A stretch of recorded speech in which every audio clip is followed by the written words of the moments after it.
Bismillahirrahmanirrahim. Assalamualaikum warahmatullahi wabarakatuh. Waalaikumsalam warahmatullahi wabarakatuh.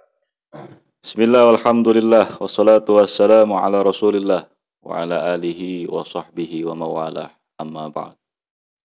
Alhamdulillah, pada malam hari ini kita masih diperkenankan oleh Allah Subhanahu wa taala untuk kembali bisa berkumpul bersama-sama dengan guru kita tercinta Abi Maulana Nur Khalim Khatib Al-Bantani, tentunya di studio Maksar TV.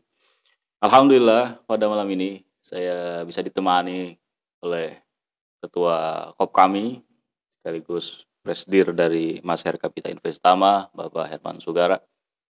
Dan di sebelah kiri saya ada Bapak Yudi Hendrik yang sudah tidak asing lagi, Wakil Ketua 3 KOP kami. Juga ada Habib Gilang, Kamarudin dari Bandung, dan ada Bapak Endang, aku dirut dari Bumi Kami Sumur Bandung. Dan juga ada Bapak Agi Ahmad Dayari selaku Divisi Humas dan Hukum Koperasi Kaum Muslimin Indonesia. Alhamdulillah pada malam hari ini kita bisa kembali menyajikan tontonan yang edukatif. Tentunya pada malam ini kita akan coba kembali mengkaji sejarah kepresidenan Indonesia.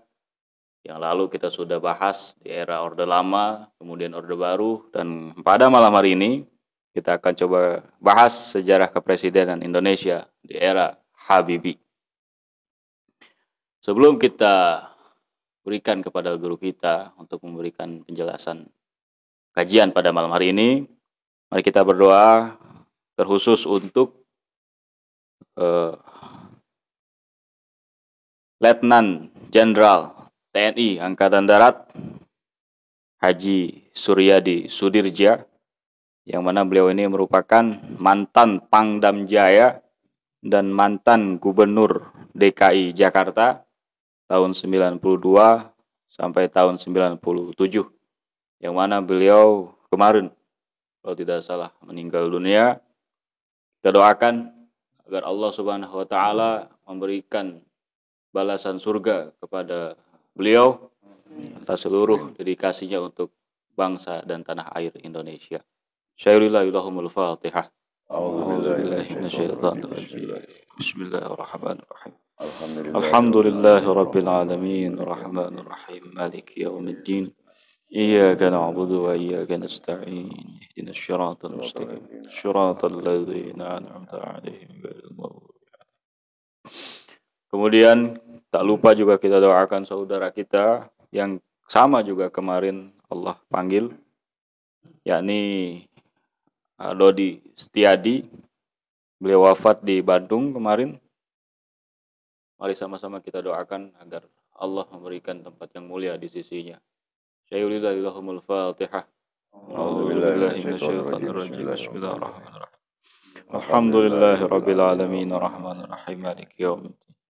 Iyyaka na'budu wa iyyaka nasta'in. Ihdinas siratal mustaqim. Shiratal ladzina an'amta 'alaihim ghairil maghdubi 'alaihim waladdallin. Kemudian pada kesempatan ini pula, marilah kita mohon kepada Allah agar Allah segera mewujudkan semua rencana dan program kerja serta cita-cita pengelola PT Masyar Kapita Investama, pengurus KOP kami, Koperasi Kaum Muslimin Indonesia, dan manajemen beserta subscriber, viewer, komentator Maksar TV, agar kiranya kita semua senantiasa dalam lindungan Allah dan apa yang kita sajikan pada malam hari ini bisa menjadi manfaat untuk seluruh masyarakat Indonesia. Syairillahillahumul Fatihah.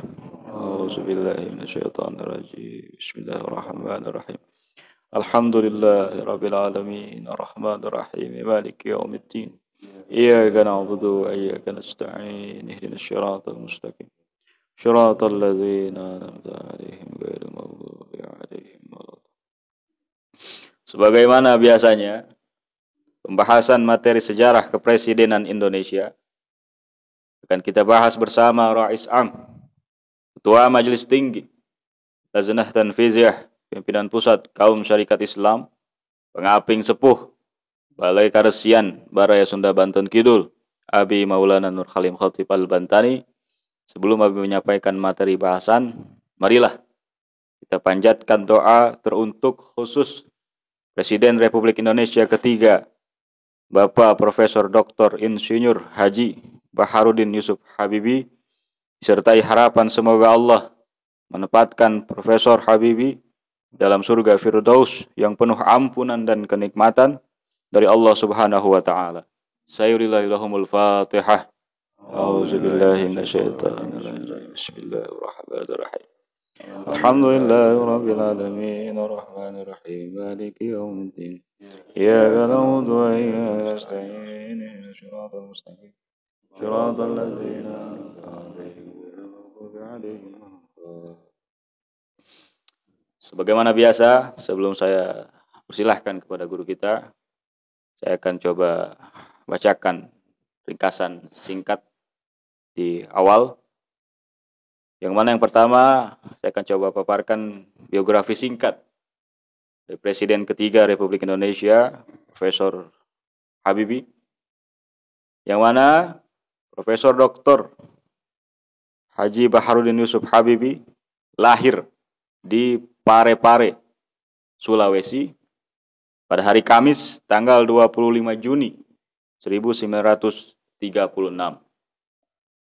Beliau merupakan putra dari pasangan Bapak Alwi Abdul Jalil Habibie yang berasal dari Gorontalo dan ibundanya bernama Raden Ajeng Tuti Marini Puspowardoyo dari Yogyakarta. Perkawinannya dengan Ibu Dr. Hasri Ainun Besari terlaksana pada 12 Mei 1962. Dari pernikahan beliau dengan Ibu Ainun memberikan keturunan yakni Ilham Akbar Habibie dan Tariq Kemal Habibie. Gelar akademik beliau diperoleh dari Rheinische Westfalische Technische Hochschule atau RWTH di Aachen, West Germany atau Jerman Barat, yang melegitimasi beliau sebagai sarjana teknik ahli pembuatan pesawat terbang. Berpredikat summa cum laude, prestasi akademik tertinggi selama di Jerman, Habibie pernah bekerja di Messerschmitt Bölkow Blohem, sebuah perusahaan penerbangan dan pembuat pesawat terbang yang berpusat di Hamburg pada tahun 1973. Habibie pulang ke Indonesia atas permintaan Presiden Soeharto. Sesudah beraktivitas di Indonesia, Habibie ikut berkiprah dalam kegiatan golongan karya. Di samping terlibat dalam organisasi Islam dan kegiatan keislaman, termasuk mendirikan organisasi ICMI atau Ikatan Cendekiawan Muslim Indonesia. Pada tanggal 7 Desember 1990, Habibie terpilih secara aklamasi menjadi ketua ICMI. Kemudian kita lanjutkan karir dan jabatan Profesor Habibie. Selama di Jerman dan masa awal berada di Indonesia, Habibie pernah bertugas sebagai asisten riset ilmu pengetahuan Institut Konstruksi Ringan Rheinische Westfalische Technische Hochschule di Aachen, Jerman Barat pada tahun 1960 sampai 1965. Kemudian, beliau juga pernah menjadi kepala Departemen Riset dan Pengembangan Analisa Struktur Hamburg, Jerman Barat pada tahun 1966-1969. Beliau juga pernah menjadi kepala divisi metode dan teknologi pesawat komersial atau pesawat militer Messerschmitt Bölkow Blohem MBB GmbH Hamburg, Jerman Barat dari tahun 69 sampai 73. Kemudian beliau juga pernah menjadi wakil presiden atau direktur teknologi MBB Hamburg tahun 74 sampai 78. Kemudian juga beliau pernah menjadi penasihat direktur utama PT Pertamina pada tahun 74 sampai 78. Kemudian beliau juga pernah menjadi direktur utama PT Industri Pesawat Terbang Nusantara atau IPTN di Bandung tahun 1976. Kemudian beliau mendapatkan gelar profesor kehormatan dari guru besar dalam bidang konstruksi pesawat terbang Institut Teknologi Bandung pada tahun 1977. Di samping itu, Profesor Habibie juga dipercaya sebagai Direktur Utama PT Perindustrian Angkatan Darat atau Pindad. Kemudian beliau juga pernah menjadi Ketua Badan Pengkajian dan Penerapan Teknologi BPPT. Kemudian beliau juga pernah menjadi Ketua Badan Pembina Industri Strategis BPIS. Kemudian juga beliau pernah menjadi Ketua Dewan Riset Nasional DRN. Kemudian juga beliau pernah menjadi Ketua Badan Otorita Pengembangan Daerah Industri Pulau Batam. Dan juga beliau pernah menjadi anggota Dewan Komisaris PT Pertamina. Setelah berkarya di luar pemerintahan, maka Presiden Soeharto menugaskan Habibie sebagai Menteri Negara Riset dan Teknologi dalam Kabinet Pembangunan 3 tahun 78 sampai 83, dilanjutkan Kabinet Pembangunan 4 dari 83 sampai 88, dilanjutkan kembali Kabinet Pembangunan 5 dari tahun 88 sampai 93, dan kemudian dilanjutkan Kabinet Pembangunan 6 dari tahun 93 sampai 98. Dan beliau juga pernah menjadi Ketua Tim Keputusan Presiden Kepres nomor 35 dan menjadi Wakil Presiden dari tahun 98 2003 menggantikan Wapres Tri Sutrisno. Itulah ringkasan awal yang bisa saya sampaikan. Oleh karena itu, langsung saja saya persilahkan kepada guru kita tercinta untuk memberikan penjelasan kepada kita semua. Oleh karena itu, waktu dan tepatnya kami persilahkan kepada Bismillahirrahmanirrahim. Assalamualaikum warahmatullahi wabarakatuh. Alhamdulillahirabbil alamin. Wassalatu wassalamu ala asrofil anbiya'i wal mursalin wa ala alihi wa ashabihi ajmain. Ashhadu an la ilaha illallah wahdahu la syarika lah wa ashhadu anna Muhammadan abduhu wa rasuluhu la nabiyya ba'dah. Allahumma salli ala sayyidina Muhammadin wa ala alihi wa ashabihi ajmain. Amma ba'd.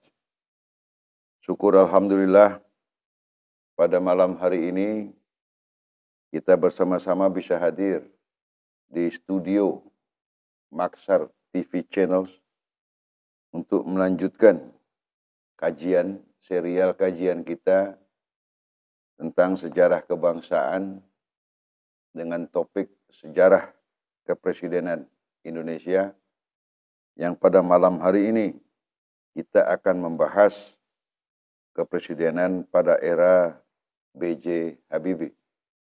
Sebelumnya kita sudah bahas periode kepresidenan era Orde Lama dan era Orde Baru. Diharapkan dengan kajian kepresidenan era Habibie ini akan menambah informasi kita tentang sejarah lika-likunya mengelola Republik Indonesia sejak tahun 1945 sampai tahun 1998. Saudara, tadi sudah disampaikan oleh host kita, oleh Saudara Maulana Akbar Syarif, biografi singkat dari Presiden ketiga Republik Indonesia, ya, Profesor Dr. Ing. Nah, itu ya, kalau Ing dari Jerman pakai ada Dr. Ing. Ya. Ya, B.J. Habibie. Ini Baharudin Yusuf Habibie. Beliau tadi sudah dikatakan lahir di Parepare dari bapak yang berasal dari Gorontalo dan ibunya Ningrat Jogja. Nah, jadi perkawinan dia lahir dari dua aliran darah. Jadi darah Gorontalo, Parepare, Jogja. Nih, dari SD dan seterusnya sampai beliau pernah sempat awal sebelum berangkat ke Jerman, beliau pernah juga sekolah di Indonesia. Dulu namanya ada Universitas Indonesia Cabang Bandung, yang sekarang dikenal dengan nama ITB. Sekitar 6 bulan dia mengenyam pendidikan di ITB, terus berangkat ke Jerman. Ya, di Jerman ini dia termasuk kelompok Akhenat. Ya, jadi kalau ada orang-orang lulusan, terutama di bidang teknik yang sekolahnya di Jerman, itu disebutnya Akhenat. Kenapa disebut Akhenat? Karena kotanya namanya Aachen. Ya, jadi kalau Aachen, jadi Akhenat disebutnya tuh. Jarang-jarang ada orang bisa mendapatkan filosofi Digri atau S3 kalau di sini ya. Ya, dengan predikat summa cum laude. Jadi summa cum laude ini derajat akademik paling tinggi yang bisa dicapai oleh seorang mahasiswa, dan itu dicapai oleh Dr.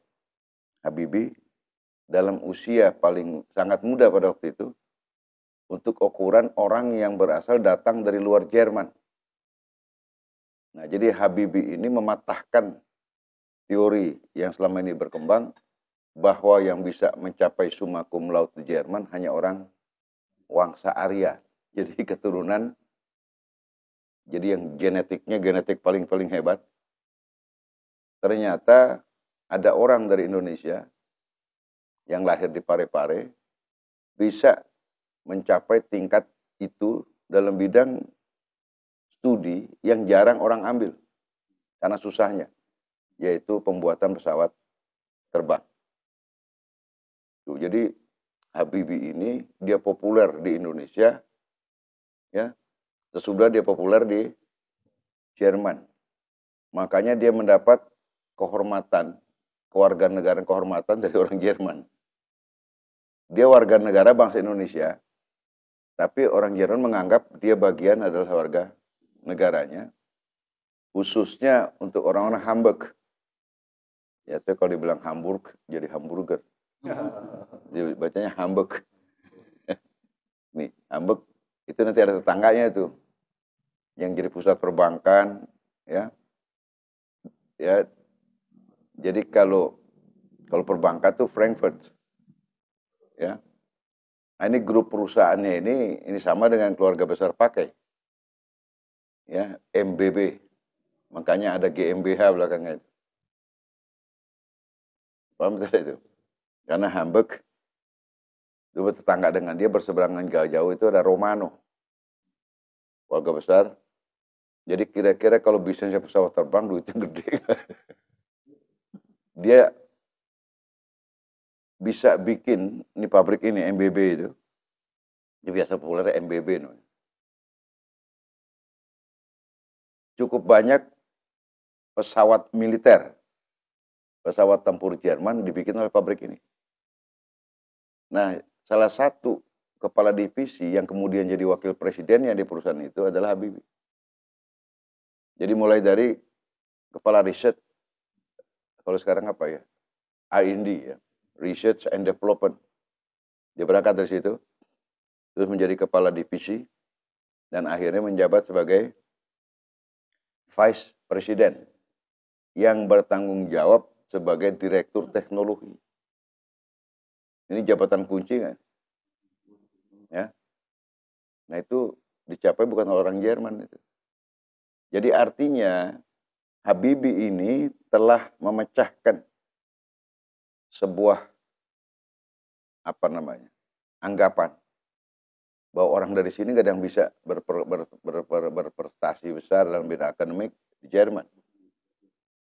Dibuktikan bukan cuma dia dapat summa cum laude di sekolahannya, Bukan cuma dia jadi muncul di Aachen, tapi itu perusahaan gede itu.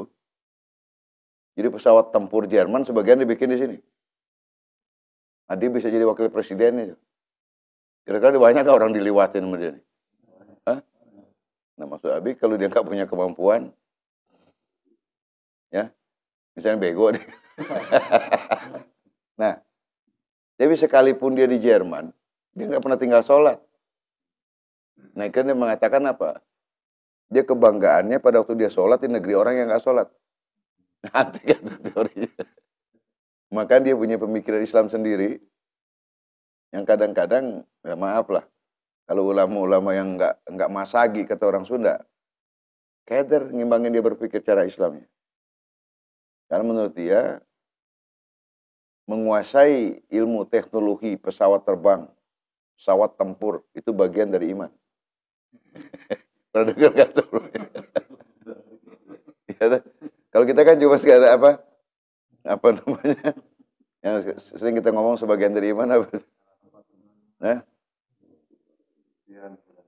ya kan sebagai kebersihan sebagian. Kalau dia bukan menguasai teknologi pesawat terbang adalah sebagian dari iman.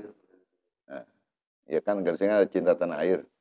Nah, dia bukan penguasaan teknologi, karena menurut dia di masa depan bangsa yang menguasai teknologi itulah yang akan menguasai dunia. Ini bukan ada istilah teori di sana tuh ada populer teori Habibie. Yang teori aerodinamik itu. Yang bisa sayap mengimbangi. Jadi ada pesawat terbang, itu ada teori di sana, teori aerodinamik, namanya teori Habibie. Nah, doktor dia tuh di bidang itu. Jadi disertasi, kalau di sini kan cuma disertasi banyak titik koma. Banyak dokter-dokter kita, ya bukan mengecilkan, Nabi. Itu nggak populer namanya teorinya. Kan kalau misalnya ada dokter, ini teori Schumacher, disebut namanya tuh. Ini ada teori Keynes, ada teori Adam Smith, kan gitu. Populer dengan nama dia. Kita belum pernah dengar di Indonesia, ada dokter ekonomi yang teorinya pakai nama dia. Pernah dengar nggak? Nah, kita kasih nama aja dah. Nih, padahal banyak. Nih, ya, jadi artinya seperti itulah gambaran singkat Profesor Habibie ini. Nah, pada awal-awal tahun 70-an, ini menjelang peristiwa Menari. Jadi Pak Harto itu, Pak Harto kan jeli. Nah, itu anak bagus disuruh pulang. Ya. Nah. Jadi kan dia berarti apa? Kan pada itu Pak Jenderal Auwodin Djamin, yang mantunya Pak Juanda, pernah jadi duta besar di Jerman. Kemudian juga ada Jenderal dari Purwakarta itu. Namanya Ahmad Tirto Sudiro. Itu pernah juga jadi duta besar di Jerman. Salah satu yang suka dia cerita mengenai Habibie. Karena di Hamburg, di Aachen ini populer nama ini. Nah, kata Pak Harto, betul, suruh pulang aja. Dibilang negaranya memerlukan tenaga dia. Nah, tahun 73 beliau ya dipanggil pulang ke Indonesia. Ya, 73 itu sebelum ada peristiwa Malari. 15 peristiwa gerakan mahasiswa yang pembakaran mobil-mobil Jepang itu. 15 Januari, maka disebutnya peristiwa Malari. Ya. Pulang ke sini. Nah, di sini kata Pak Harto, gampang udah sampai di sini, kita suruh bikin apa aja gampang lah. Nah, makanya pertama dia masuk ke sini, makanya dikasih posisi tadi sebagai penasihat direktur utama Pertamina yang waktu itu dipimpin Letjen Ibnu Sutowo. Jadi zaman di mana tentara ambak-ambakan jenderal tuh. Pokoknya di mana yang penting jenderal itu. Nah, jadi dirut Pertamina jenderal. Padahal jenderalnya ini dokter asalnya. Ibnu Sutopo lulus sarjananya dokter, kedokteran. Kedokteran. Jadi kata Pak Harto, boleh nggak apa direktur, yang penting dokter juga, yang penting berani ambil alih. Mengambil alih perusahaan-perusahaan minyak milik Belanda yang pertama kali disebutnya namanya Permina. Nah, karena Pertamina ini perusahaan yang banyak memerlukan teknologi tinggi, ya, maka Dr. Habibie ini diminta menjadi penasihat penasihat Dirut Pertamina bidang teknologi tinggi. Maka dia juga bertanggung jawab atas kepala divisi teknologi tinggi Pertamina. Nah, jadi mulai ada tempatnya nih. Nah, tapi walaupun dia sudah di sini, dia masih menjabat sebagai wakil presiden di pabrik MBB itu, pabrik pesawat terbang Jerman. Ya, tahun 74, 78 kalau tidak salah. Di samping dia udah di sini, dia masih. Artinya apa? Walaupun dia pulang ke tanah air, di Jerman nggak ada yang gantiin. Saking susahnya jabatan yang dia, jadi butuh waktu lama untuk mencarikan orang yang bisa gantiin dia. Nah, kalau gitu maksud Habibie, bidang keahlian yang dimiliki oleh Pak Habibie itu, ya, sangat langka nggak di dunia itu. Nah, maksud Habibie, nah yang bakal jadi presiden lu tuh kayak begitu orangnya. Jadi kan kalau Bung Karno sudah jelas keahliannya. Jadi masing-masing Mas Habib, Pak Bung Karno kemampuan, ya dia orang teknik juga. Nah, Pak Harto basis militernya, strategi militernya bagus. Nah, yang ini juga punya kelebihan. Jadi orde lama punya Bung Karno gitu loh. Orde baru punya Pak Harto. Nah, Pak Habibie ini di antar orde lama, orde baru dan reformasi. Paham ini? Jadi ujung kekuasaan orde baru, ya, itu cirinya adalah Pak Habibie karena dia dilantik sebagai wakil presiden dalam rezim orde baru. Jadi pada tanggal 14 Maret 1998, ya, Pak Habibie dilantik sebagai wakil presiden Republik Indonesia. Wakil presiden. Presiden siapa? Orde lama, orde baru kan. Nah, jadi dia wapres orde. Nih, paham ya? Jadi kalau ditanya, ya kalau ciri perubahan orde baru ke reformasi, nah cirinya siapa? Ya, Habibie. Jadi ingat Habibie, ingat perubahan itu maksudnya. Paham nggak? Kan kalau nggak ada ciri lain, bisa juga kita mengatakan apa? Kalau kita tunjuk Amin Rais nggak berjabat apa-apa di orde baru. Tapi kalau Pak Habibie ini dia wakil presiden di orde baru menggantikan Bapak Jenderal Tri Sutrisno. Ya. Nah, di awal reformasi, nah dia jadi presiden. Uniknya nih. Ya. Nah, kalau kemampuan intelektualnya tidak tinggi, kira-kira bisa nggak dicapai posisi itu? Ya? Tuh, jadi Allah ngirim Habibie ini sebagai pembawa risalahnya pada saat Indonesia dikacau balau. Ya, waktu ujung zaman Jepang Allah ngirim Bung Karno. Ya toh? Di ujung Orde Lama kekacauan pembunuhan para jenderal Allah kirim Pak Harto. Nah, di ujung Pak Harto ngaco nih. Nah, Pak Habibie dikirim. Nah, paham nggak? Nah, pertanyaannya,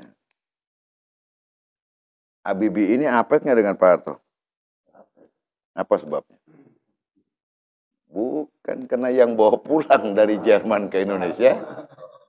Nah, disayangkan Pak Harto. Nah, jadi Habibie salah satu putra terbaik Indonesia yang diurus, disayangi, dan dibesarkan. Jadi Pak Harto ngeliat potnya potensi, maka difasilitasi Habibie ini supaya tumbuh.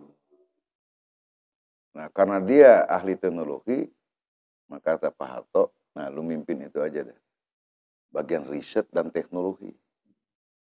Ya, jadi mulai zaman itulah maka identik era teknologi maju di Indonesia, identiknya dengan nama Habibie.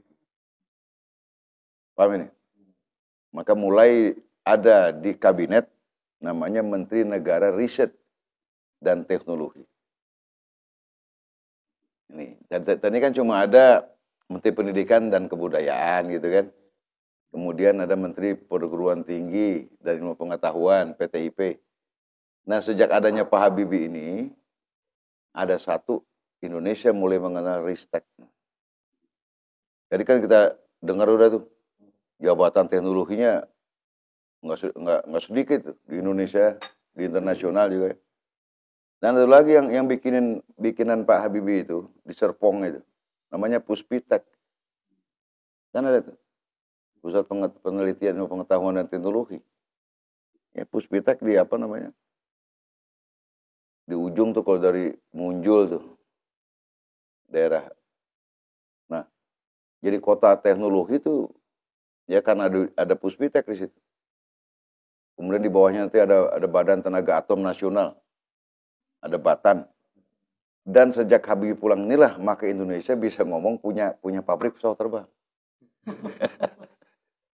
Sebelumnya ngomongin siapa? Sebelumnya pilot banyak kita.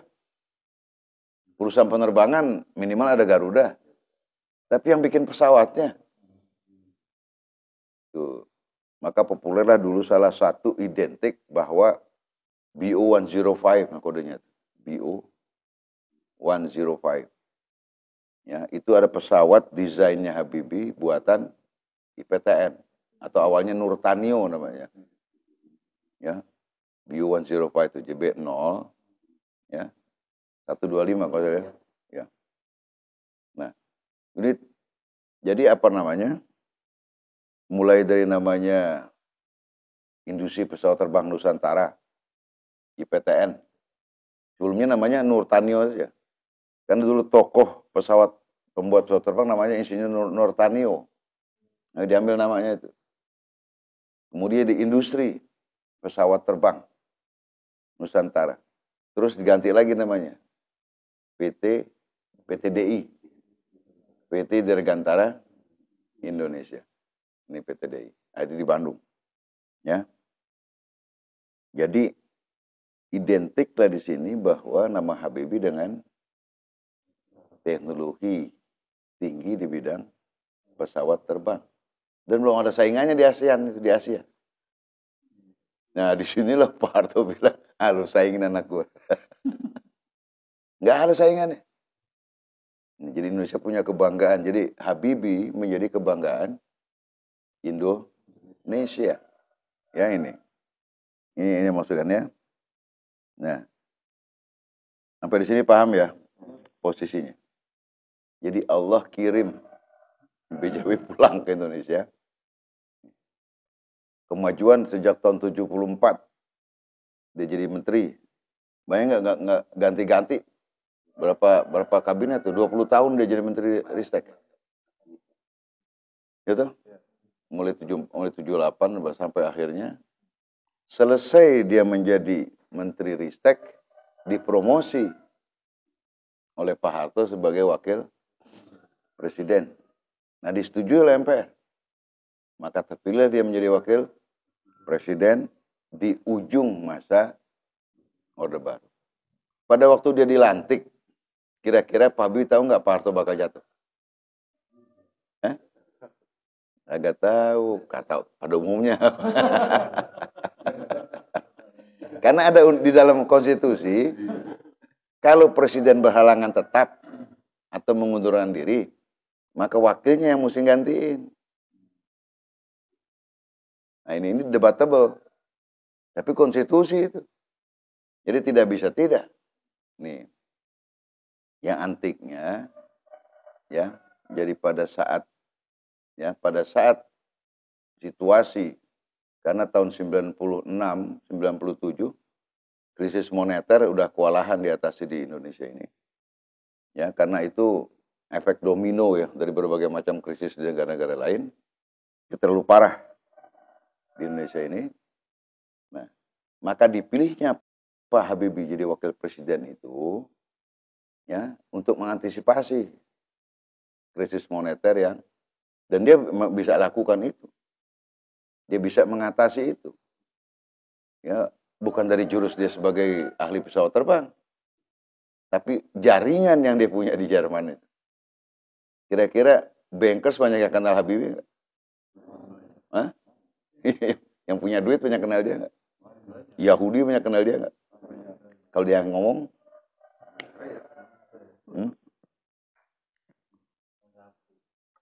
persoalan nih, ini kan kaitannya dengan soal ngutang. Kalau orang susah, ngutang gampang nggak? Itu aja ukurannya. Kenapa orang susah ngutang? Bukan orang kagak percaya. Lu ngutang, lu bayar pakai apa? Ngerti nggak? Seandainya gua dikasih kan belas kasihan. Misalnya ngajukan 10 juta, ya lu 1 juta aja dah.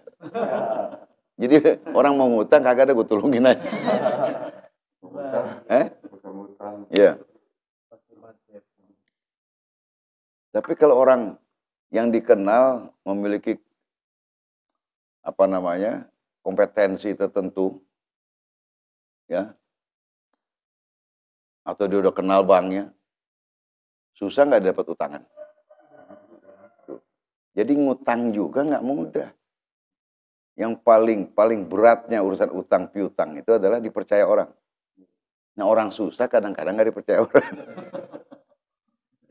Ya peribahasanya gini, ini maaf ya, ya lu datang ke bank, ya, ini datang ke bank nih, anggap dah, lu datang pakai limosin deh gitu, lu dilayani nggak walaupun barangkali lu boleh nyewa tuh mobil, sama orang-orangnya, dilayanin. Tapi kalau datang ngucuk-ngucuk kayak sepatu lu udah miring suatu. Ini orang layanin nggak? Bisa jadi Mas Satpam dia apa kita?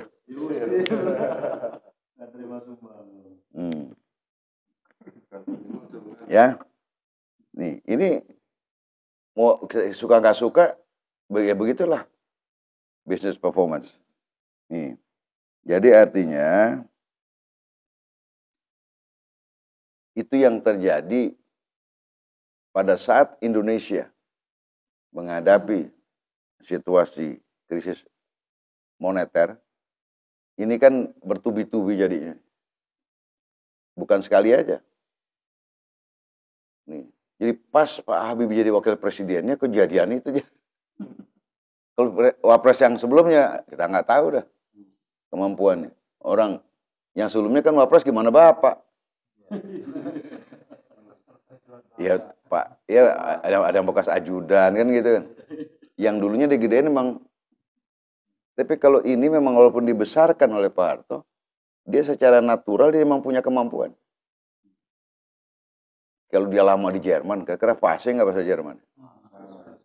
Jadi kalau dia ngomong dengan Jerman itu, nah waktu itu pusat ekonomi Uni Ekonomi Eropa di mana?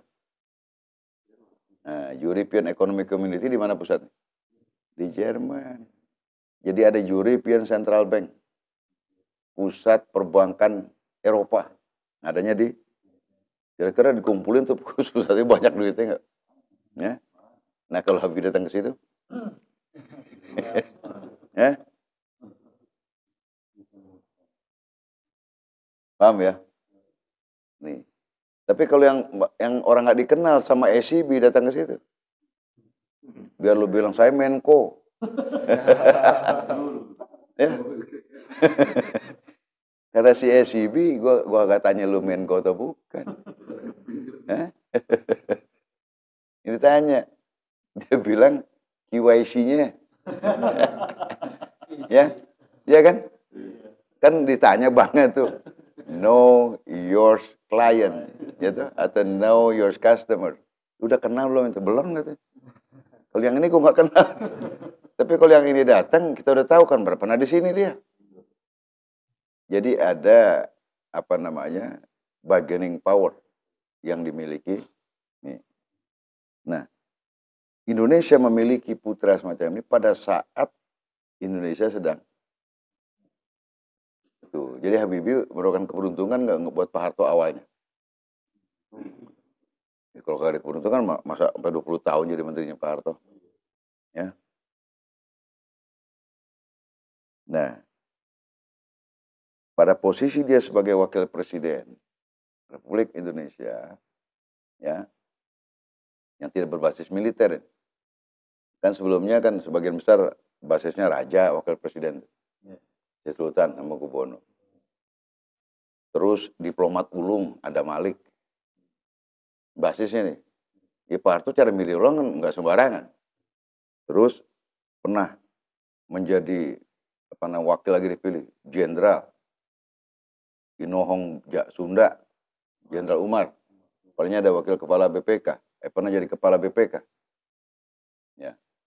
Terus lagi mantan ekspert Seknek, jenderal juga, Sudarmono. Ya kan? Terus lagi ada jenderal juga, lama jadi ajudannya, Pak Tri. Nah yang ini bukan militer. Tapi kelebihannya nggak ada yang saingin.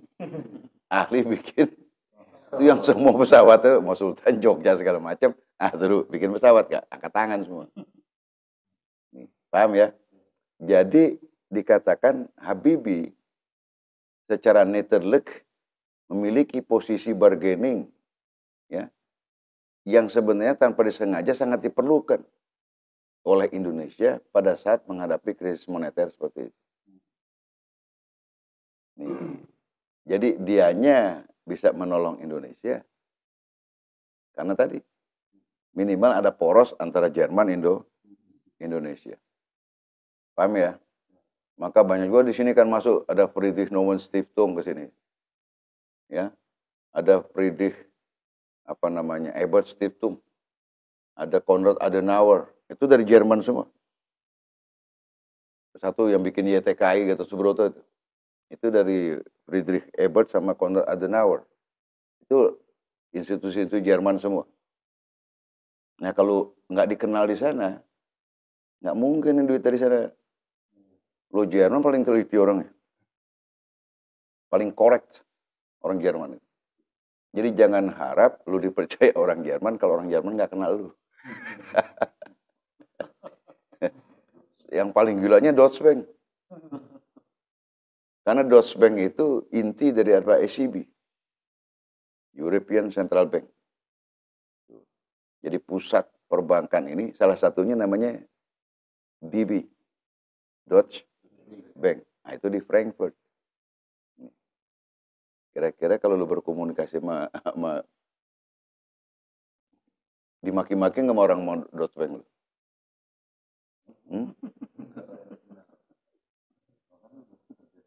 Nah, berarti yang dikenal dia. Iya kagak. Makanya dia bikin due diligence. Ya kan? Nggak mungkin ujuk-ujuk. Sugara 10 miliar euro. Nah ya. Kenapa kita perlu ceritakan ini? Kita ingin biar lebih jelas bahwa kemampuan nilai seorang Habibie ini dalam konteks kemanusiaan itu bukan main. Jadi dia orang udah kelas dunia karena sudah populer di Eropa. Nah sekarang dia posisinya yang tadinya cuma bergerak dalam bidang profesional saja, teknik teknologis, sekarang dia bergerak sebagai pemimpin politik, sebagai wakil presiden. Kira-kira dia diem aja nggak kalau lihat negaranya kacau? Nah, pertama yang dilihat kacaunya karena krisis moneter.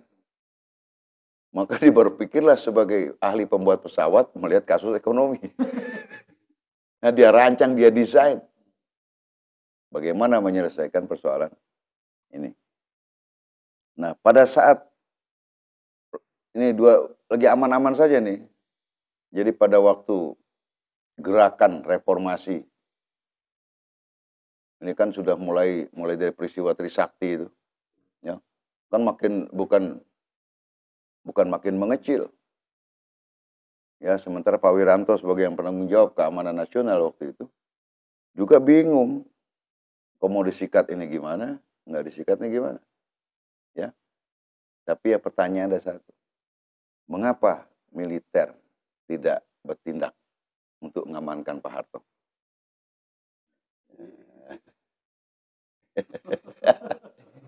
Ya kan? Ya, karena sebenarnya Allah kirim yang pada dudukin DPR MPR itu pasukan Allah kirim ke sana, kita nggak tahu aja.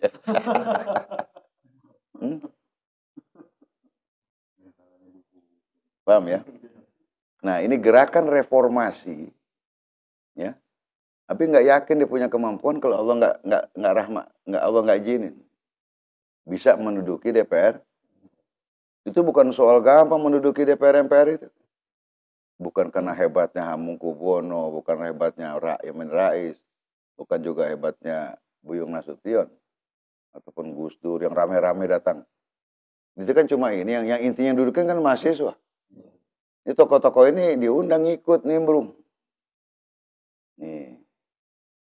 Nah, rombongan mahasiswa inilah yang membuat Pak Harto turun. Nah, pada waktu itu apakah Pak Harto nggak bisa merintahkan tentaranya? Bisa. Pertanyaannya kenapa tentara nggak nembak? Yang gue dengar waktu itu justru tentara ditimpukin. Ini pada yang jaga tuh pasukan huru hara. Ini depan DPR MPR sampai jalan tol ditutup. Itu puncak-puncaknya. Ya pokoknya menjelang tanggal 21 itu. Ya sementara pertengahan saya sudah pelantikan karena Pak Harto diundang ke Mesir dan juga ke KTT 15, beliau pergi. Jadi yang jaga gawang di Indonesia siapa? Wakil Presiden. Jadi yang hari-hari menghadapi tegangnya itu Wakil Presiden. Padahal pada waktu itu dia baru, karena dilantik 14 Maret. Maret, April, Mei. Jadi Pak Harto itu pada waktu rame-rame di sini, itu masih ada di Mesir. Sekitar ujung April gitu loh. Nih, jadi artinya, sementara, ini yang kita lihat, yang mimpin MPR pada waktu itu juga orang yang dibesarkan oleh Pak Harto. Namanya Harmoko. Sebagai ketua. Ya. Didampingi oleh Sarwan Hamid. Ya, ini pernah jadi dandim di Lebak ini. Sarwan Hamid. Pada waktu itu Letnan Jenderal. Kemudian juga yang mendampingi itu Abdul Ghafur. Pernah jadi Menpora. Ya. Kemudian Ketua Umum P3 Ismail Hasan Matarum. Kemudian Fatimah Ahmad dari PDI. Dan Pujono Pranyoto. Itu dari utusan daerah. Ini pimpinan MPR. Pada waktu itu ya, pimpinan MPR RI itu ketuanya itu Harmoko. Jadi Harmoko ini lama dia jadi Menteri Penerangan zaman Pak Harto itu. Nah, pada waktu kejadian reformasi ini, MPR DPR diduduki oleh para mahasiswa, pimpinannya itu ketuanya Harmoko, wakil-wakilnya, ini semua orang yang semua dekat sama Pak Harto semua. Pak Sarwan Hamid, pernah jadi dandim Lebak. Kemudian Abdul Ghafur, pernah jadi Menteri Muda Pemuda itu. Ya. Kemudian Ismail Hasan Matarum, ini Ketua Umum Partai Persatuan Pembangunan. Kemudian Ibu Fatimah Ahmad, ini pimpinan PDI, bukan PDI Perjuangan, ini PDI. Jadi PDI-nya Suryadi ini ya. Ya. Kemudian ada utusan daerah nih, itu Pak Pujono Pranyoto. Nih. Jadi pimpinan MPR ini datang ke Pak Harto.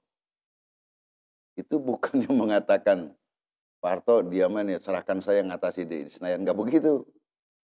Harmoko datang, Pak, Bapak mundur aja. Kata Pak Harto, ini, paham ini? Nah, padahal coba, pertama, tentara di bawah penuh. Kalau tidak salah pada waktu itu sudah ada SP 16 Mei, Pak Harto berikan kepada Jenderal Wiranto sebagai Panglima Angkatan Bersenjata dan juga penanggung jawab keamanan nasional. Kan kalau Pak Harto perintahin, ya berapa, itu paling gampang udah terkonsentrasi di dalam DPR. Kalau dalam teori perang udah gampang ngabisinnya itu. Pertanyaannya, kok kenapa Pak Wiranto nggak lakukan itu? Padahal tuh di seluruh ini keliling tuh di Wana Bakti, di gedung BPK segala macam tuh pasti udah ada sniper semua. Tapi tidak, yang ada tentara ditimpukin demonstran. Ya, udah gitu tentara kagak ngelawan lagi. Dia paling botol aqua tuh. Apa PHH. Ini. Nah ini, jadi kemudian ini mulai dari peristiwa rangkaian apa namanya penjarahan itu. Kan kesan rangkaiannya. Habis peristiwa Trisakti terus. Nih. Jadi ada sesuatu, nah ini Abi bilang. Jadi ada the invisible hands. Tangan-tangan nggak kelihatan yang ngeredam sehingga ini bisa. Kan di luar dugaan kalau Harmoko itu juga berpihak yang kepada demonstran. Nih. Jadi kemenangan gerakan reformasi itu bukan karena ada tokoh-tokohnya, ya Amin Rais, Hamengkubuwono, walaupun dia juga punya peran sebagai penggerak. Tapi ada yang lebih tinggi dari itu, ya Allah menghendaki ada perubahan. Paham gak ini maksudnya? Ya karena kalau buat militer berapa gedenya itu. Ya. Jadi ini yang kita kembali kepada apa yang kita pernah bahas dalam surat Al Imran itu. Bahwa Allah lah yang memberikan kekuasaan dan Allah juga yang narik. Nih, jadi sebagai orang beriman, nah sebagai orang Pancasilais, nah kita juga harus menilainya. Kita nggak bisa mengukur ini bahwa Pak Harto sudah nggak hebat, bukan itu. Begitu juga kita nggak bisa mengatakan Harmoko berkhianat. Walaupun dari segi nalar ya seperti itu. Ini nggak ada satupun. Kalau juga kita bilang barangkali yang bukan orang Pak Harto cuma Ismail Hasan Meterem atau dengan Fatim Ahmad. Tapi yang lebay lainnya, ya. Jadi pada waktu itu, jadi Harmoko ini menjabat jadi pimpinan MPR itu, dia dilantik 1 Oktober tahun 97, masa jabatannya berakhir 30 September 1999. Nih. Jadi karena pimpinan MPR-nya dia datang ke Cendana itu. Ya.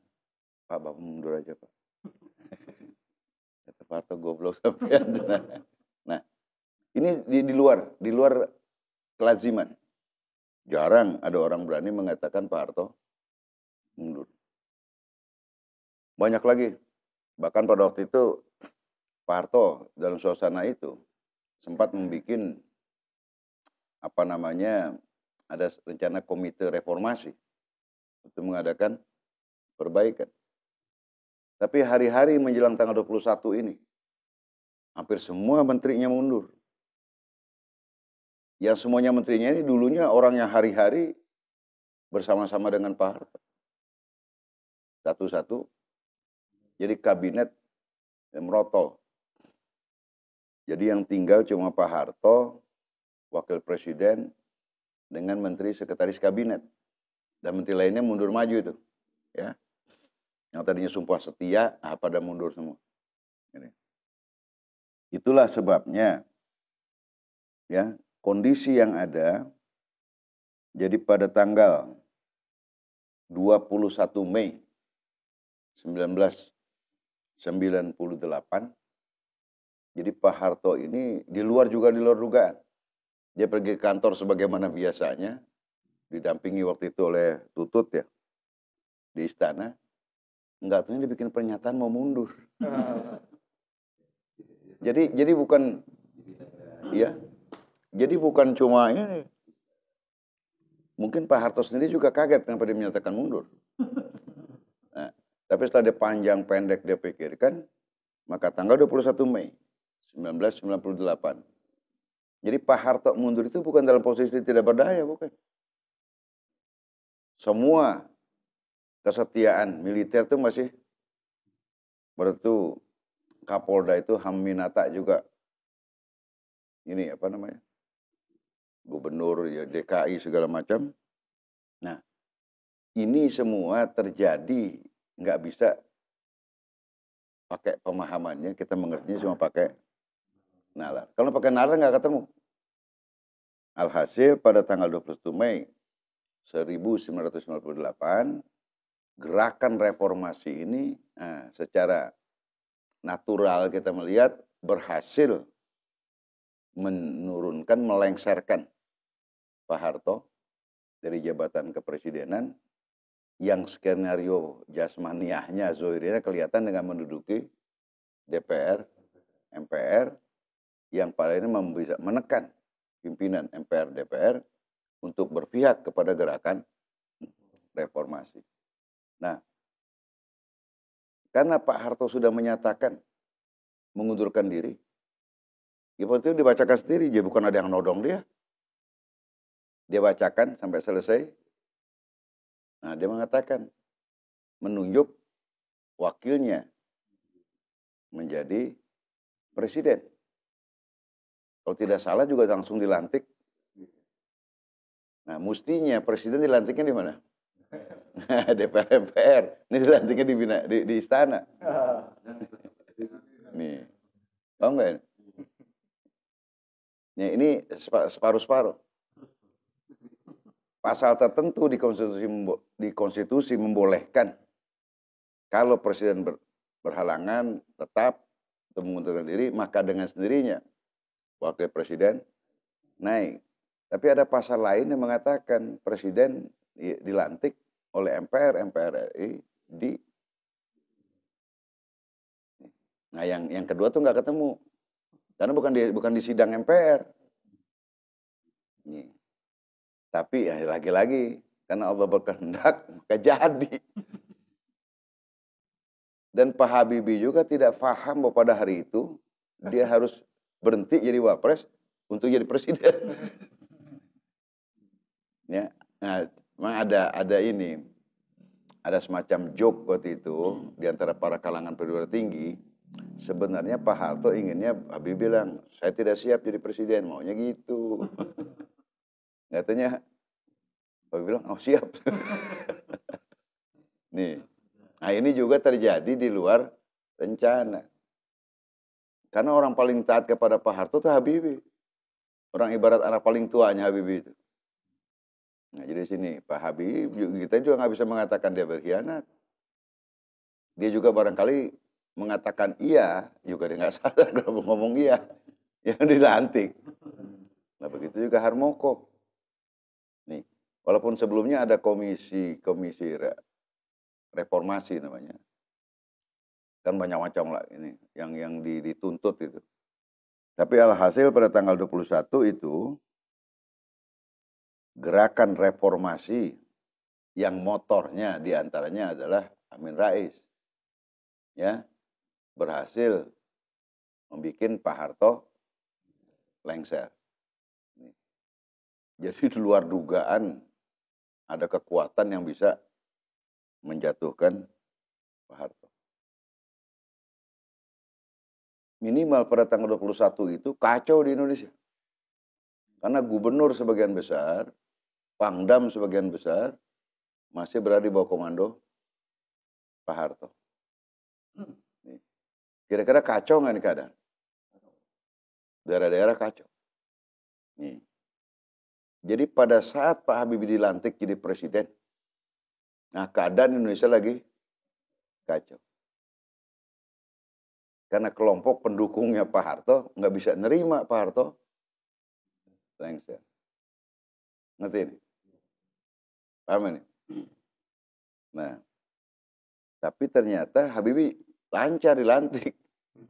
Maka tanggal 21 sore resmi sebagai presiden. Besoknya tanggal 22 dia bikin kabinet. 22 Mei. Namanya Kabinet Reformasi Pembangunan. Nah, di antara isi ini kabinet ini orang-orang yang kemarin mundur dari Pak Harto.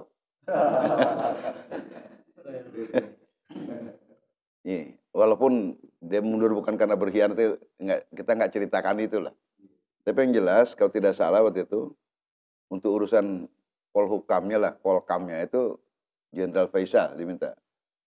Jenderal Tanjung. Kemudian bekas Menteri Perindustrian itu Hartarto. Dia bapaknya Airlangga ini, sekarang ketua Golkar. Dulu bapaknya namanya Hartarto. Sekarang ada kan ketua Golkar Airlangga Hartarto. Ya, bapaknya dulu diminta juga jadi Menko kalau tidak salah perekonomian atau Equin lah, ya. Dan banyak lagi. Nah, salah satu yang menarik di sini adalah Ginanjar juga ditarik, mau juga. Kemudian Haryono Suyono, bukan Haryono Suyono, kepala BKKBN itu. Haryono Suyono kalau saya siapa namanya ya. Itu ya bekas kepala BKKBN itu. Jadi Menko Kesranya. Tuh, jadi banyaklah orang-orang yang sebelumnya. Kemudian Subianto, kalau tidak salah, itu menjadi Menteri Keuangan, Bambang. Nih. Nah, termasuk juga Menteri Koperasi Adi Sasono, ini aktivis yang dulu masuk kelompok rajin mengkritik Orde Baru. Ya.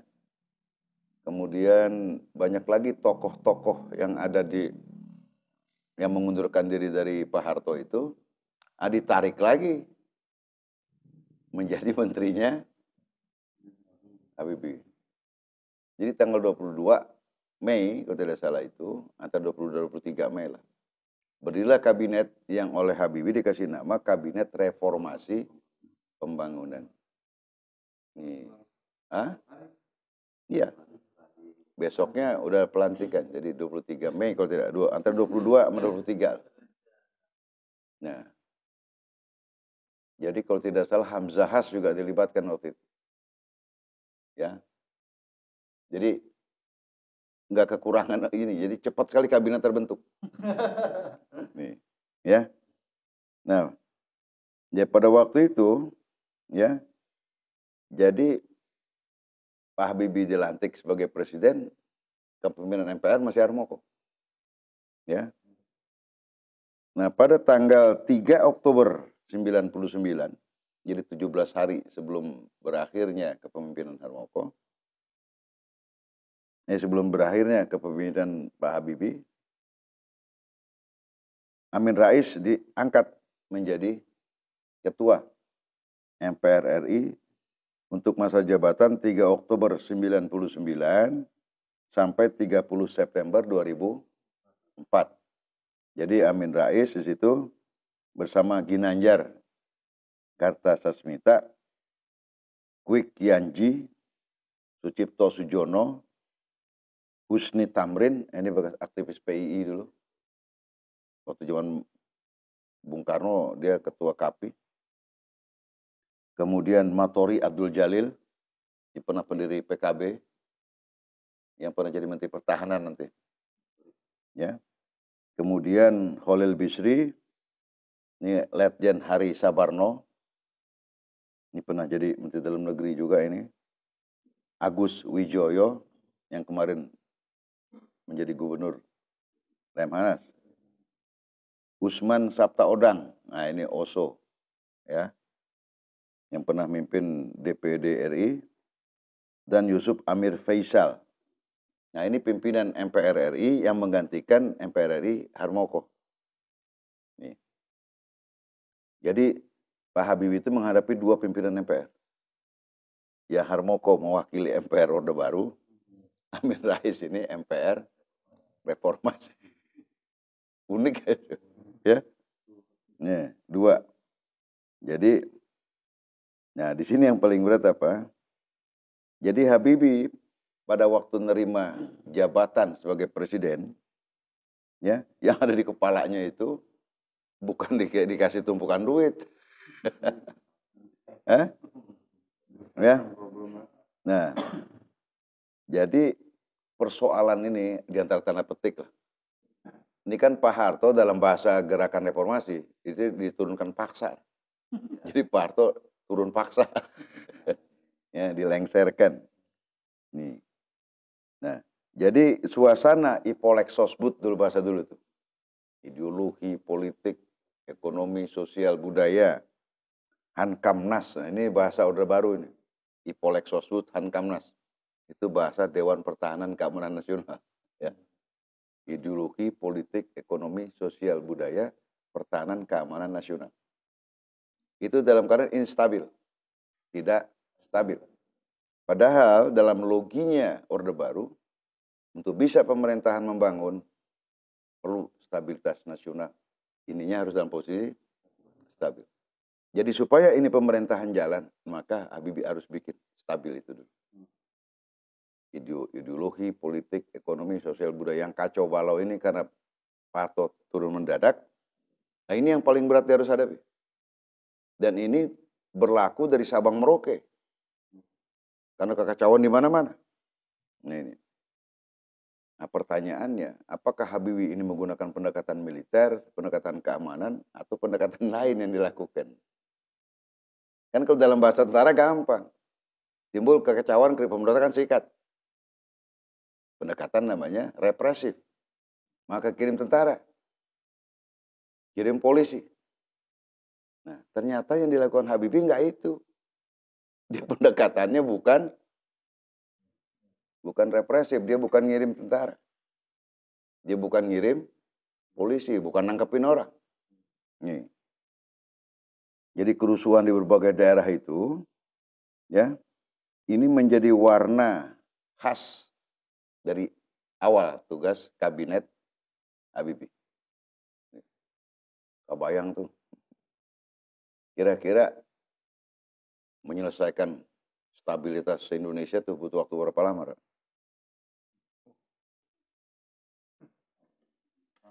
Hmm? Ya,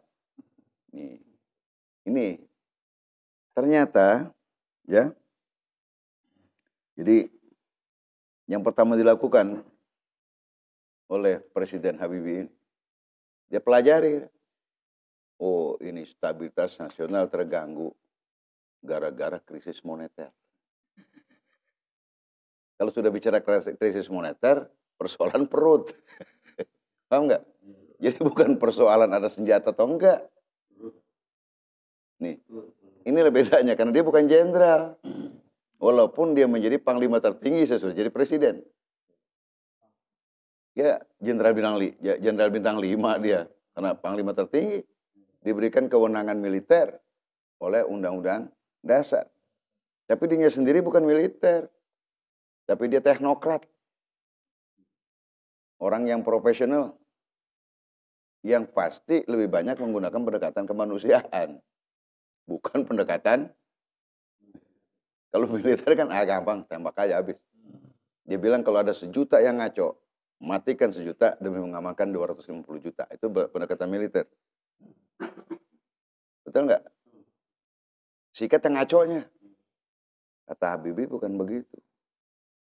Ini stabilitas nasional terganggu karena krisis moneter.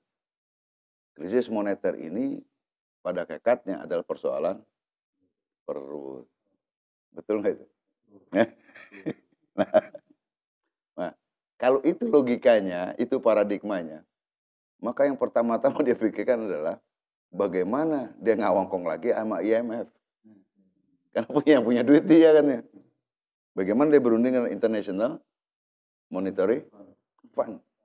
Karena pada waktu itu dia dengar ada kesulitan pemerintah minta tambahan. Nah, di antara tanda petik lah pada waktu ujung-ujung Orde Baru itu, kita dianggap default oleh IMF. Dianggap tidak mampu bayar atau gagal bayar utang yang sudah jatuh tempo. Kira-kira masuk akal kalau nggak ditambahin lagi. Tuh. Nah, jadi kata Pak Habibie, ya, pendekatan ini harus menggunakan pendekatan keadilan dan kemakmuran.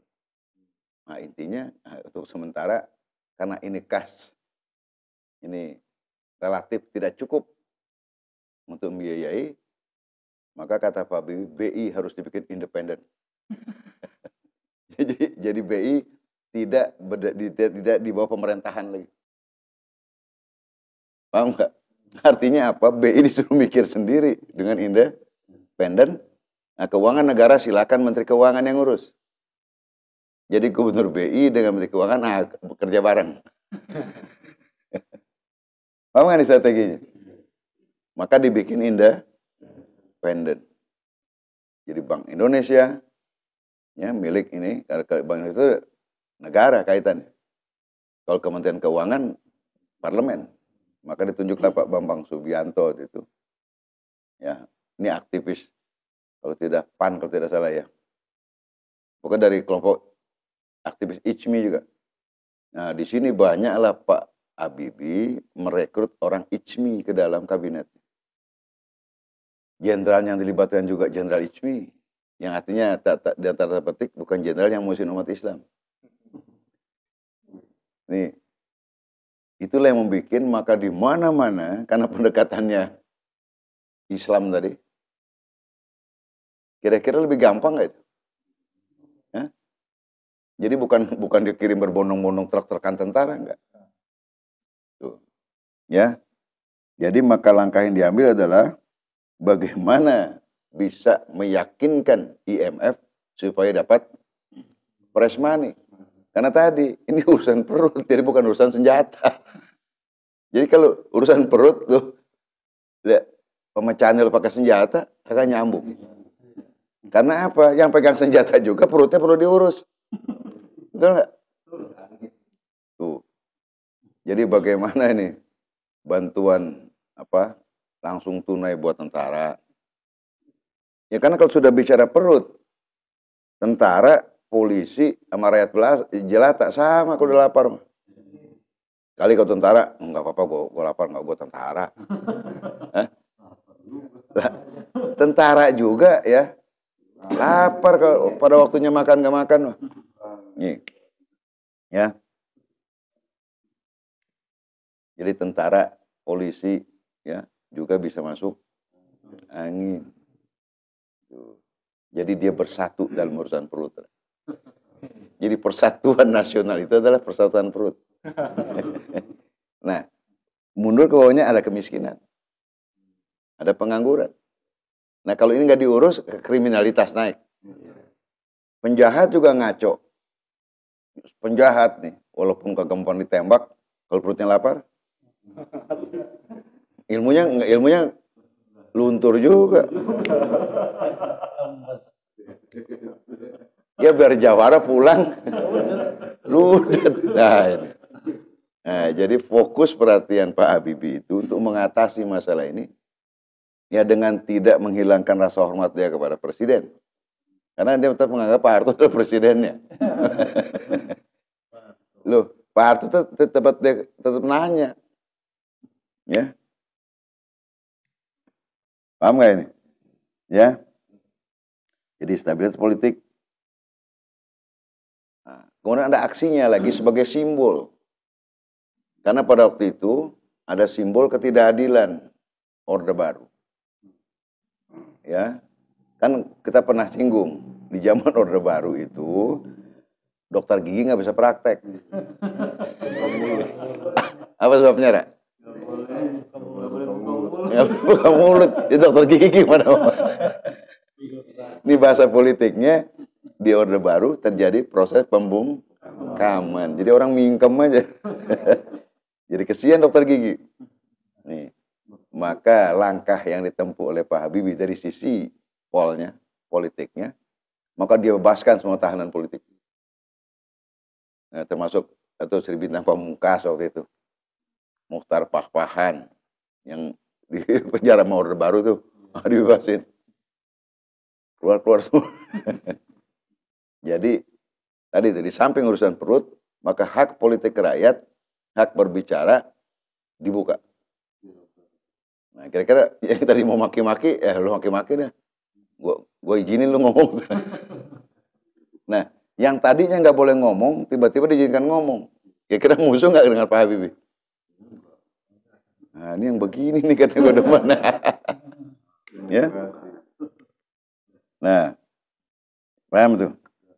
Jadi pendekatan yang dilakukan oleh Pak Habibie itu, betul tadi katakan pendekatan keadilan, kemakmuran. Secara politik, tahanan politik dibebaskan. Ya Bintang Pamungkas itu simbolnya itu bang. Ya Sri Bintang Pamungkas adiknya Profesor Edi Suarsono itu.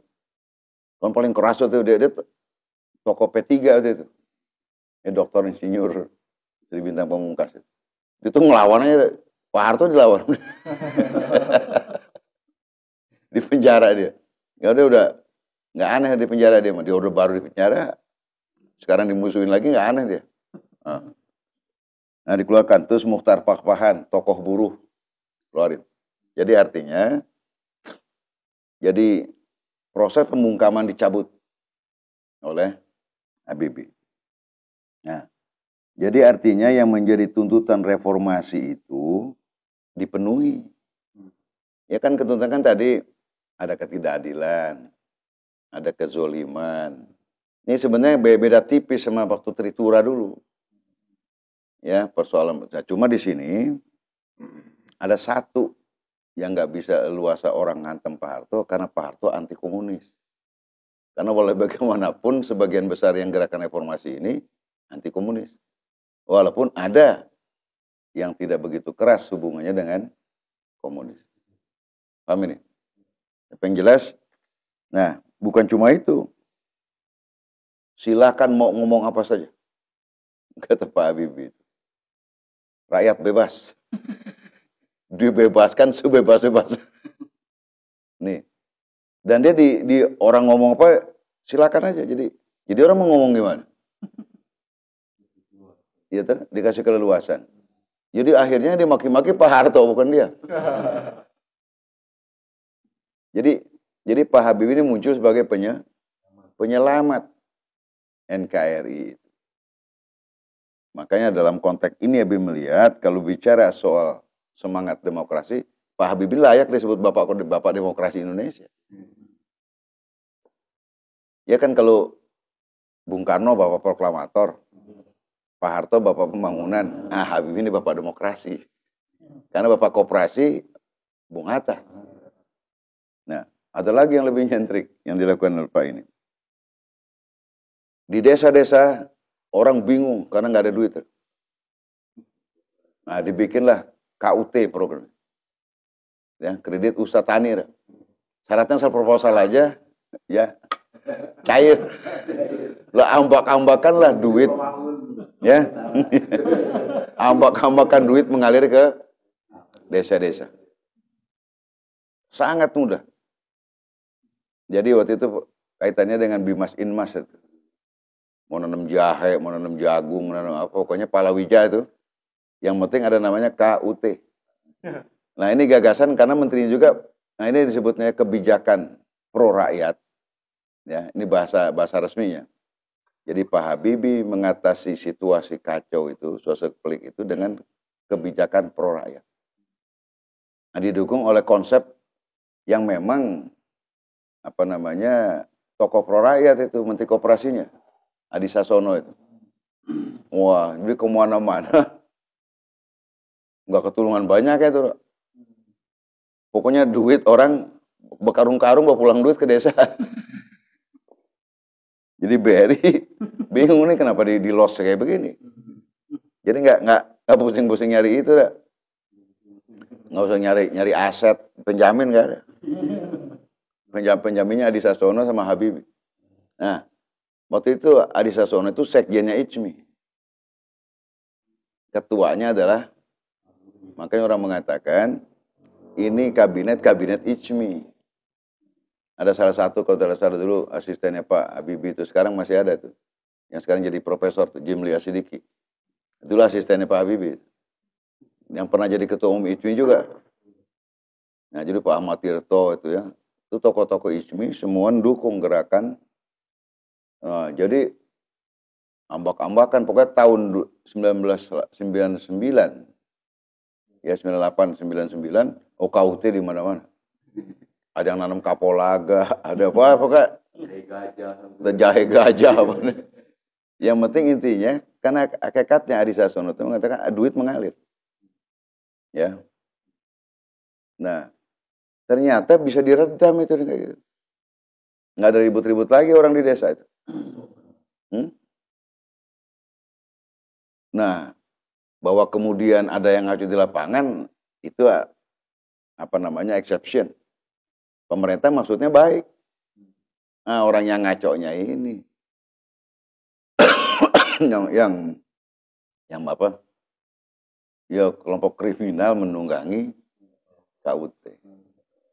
Jadi program yang bagus itu jadi ujung-ujungnya berbuntut pidana. Jadi riang gembira tadinya ke seluruh desa. Pokoknya asal ada proposal itu bang, kredit usaha tani. Itu dikeluarkan lagi ada SK 1232 namanya tuh macam-macam. Pokoknya sifatnya bagaimana duit ini digelontorkan ke masyarakat, ke desa-desa itu. Nah ini. Nah inilah pendekatan yang membuat tidak terjadi gejolak. Walaupun Pak Harto lengser. Jadi bisa didinginkan lah. Jadi cool. Nah ini apa namanya? Itu yang kita katakan kehebatan Pak Habibie itu. Biasanya orang menciptakan stabilitas nasional butuh waktu bertahun-tahun. Pak Habibie cuma cukup butuh waktu bulanan. Ternyata kunci satu tadi. Jadi kalau duit disebar, siapa aja kelompok bawah, kelompok atas nggak di ini, kelompok bawah yang disikat. Jadi ternyata pemerintah ini berehan kalau kata orang Sunda. Ini nyaan katanya, bukan ngomong aja katanya. Orang perlu duit, bikin proposal, dapat duit. Ya. Abi kira kalau kop kami bikin begitu sekarang, didukung nggak mau masyarakat nih? nih USB nih, LKMS, Lembaga Keuangan Mikro Syariah. Nah pada waktu itu kan MES juga tumbuh berkait dengan ini, masyarakat ekonomi syariah, permodalan nasional madani. Alhasil Menteri Koperasi ini kursi betul-betul menjadi ikonnya kabinet Habibie. Kemudian Menteri Keuangan segala macam. Nah, jadi IMF mengatakan, oh ternyata mulai ada perbaikan program economic recovery Habibie. Pemulihan kembali ekonomi. Berjalan. Kan kata IMF nggak mungkin ini akan jalan secepat ini. Karena situasi keamanan segala macam. Kata Habibie datang aja ke Indonesia. Mau dia biasa hidup di Eropa. Dia tinggal telepon ke Eropa teman-temannya. Nah ini. Maka terjadi cooling down. Nah itu dikatakan proses ya dari Orde Baru ke Orde Reformasi ini di tangan Habibie tidak menjadi program pertumpahan darah. Justru pertumpahan darah terjadi pada waktu masih Orde Baru berkuasa. Paham di sini? Nih. Jadi artinya dikatakan Indonesia ini ya kalau tidak presidennya Habibie gitu kira. Nih, kelebihannya dia di situ. Yang nggak dimiliki Bung Karno, nggak dimiliki Pak Harto. Paham nggak? Coba sampai di sini. Nah, kalau nggak ada nanya kan silakan. Gara kebijakannya. Poin 4.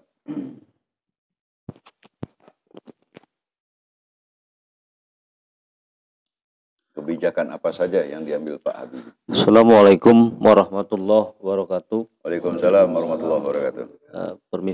Pemirsa Maxer TV, tadi sudah kita dengarkan kajian dari guru kita, dan sebelum dilanjutkan kajian kita pada malam hari ini, saya akan bacakan kebijakan Presiden Habibie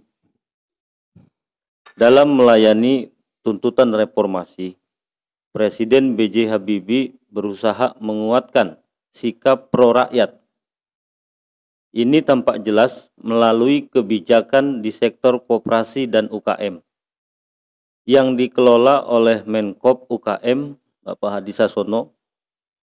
Di zaman Menkop UKM Hadi Sasono, di mana-mana berdiri KUT yang tadi Abi sampaikan, kredit usaha tani, yang mudah dan cepat mendapatkan kredit modal usaha, sehingga gairah para pelaku ekonomi rakyat yang mati suri diserang krisis moneter mulai bangkit lagi.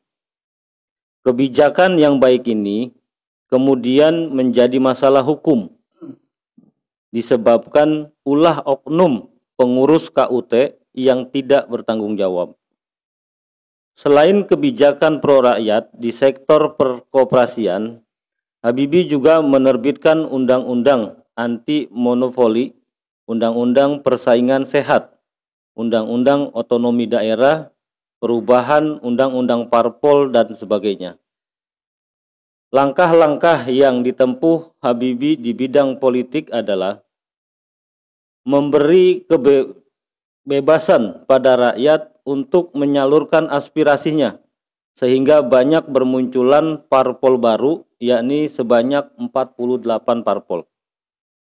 Membebaskan narapidana politik, mencabut larangan berdirinya serikat buruh independen, menerbitkan undang-undang yang menguatkan demokrasi, Undang-Undang Nomor 2 Tahun 1999 tentang Parpol, Undang-Undang Nomor 3 Tahun 1999 tentang Pemilu, Undang-Undang Nomor 4 Tahun 1999 tentang Susunan dan Kedudukan MPR-DPR.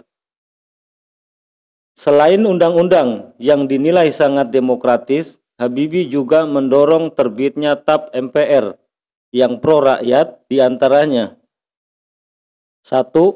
TAP MPR nomor 8 MPR/1998 tentang pencabutan TAP MPR nomor 4 MPR/1983 tentang referendum. 2. TAP MPR nomor 18 MPR/1998 tentang pencabutan TAP MPR nomor 2 MPR/1978 tentang Pancasila sebagai asas tunggal. 3. TAP MPR nomor 12 MPR/1998 tentang pencabutan TAP MPR/1978 tentang Presiden mendapat mandat dari MPR untuk memiliki hak-hak dan kebijakan di luar batas perundang-undangan. 4. TAP MPR nomor 13 MPR/1998 tentang pembatasan masa jabatan Presiden dan Wakil Presiden maksimal hanya 2 kali periode. Selain itu, diterbitkan pula beberapa TAP MPR yang beraroma reformasi, yaitu TAP MPR nomor 10 MPR/1998 tentang pokok-pokok reformasi pembangunan dalam rangka menyelamatkan dan normalisasi kehidupan nasional sebagai haluan negara. TAP MPR nomor 11 MPR/1998 tentang penyelenggaraan negara yang bersih dan bebas korupsi, kolusi, dan nepotisme. TAP MPR nomor 16 MPR/1998 tentang politik ekonomi dalam rangka demokrasi ekonomi. TAP MPR nomor 17 MPR/1998 tentang hak asasi manusia. TAP MPR nomor 9 MPR/1998 tentang GBHN. TAP MPR nomor 18 MPR/1998 tentang pencabutan P4. Itulah kebijakan Presiden B.J. Habibie.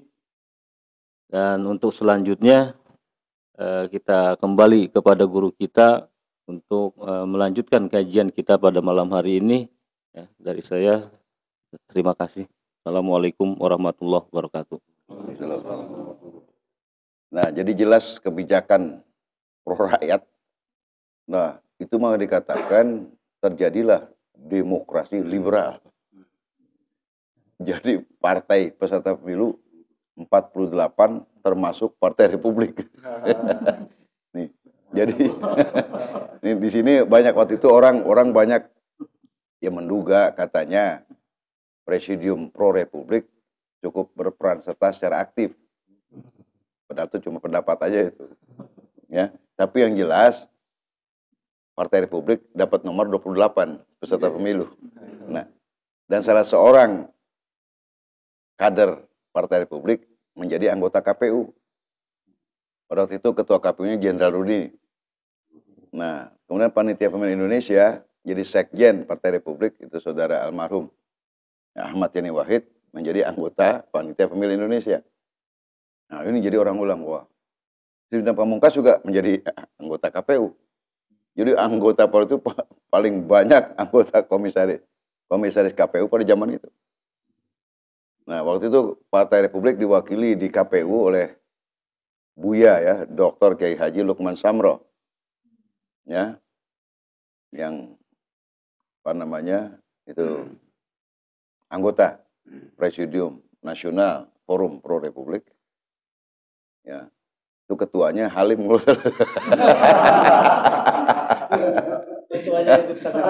Iya, ya kalau nggak salah itu. Ya. Itu ada anggota tuh, anggota presidium.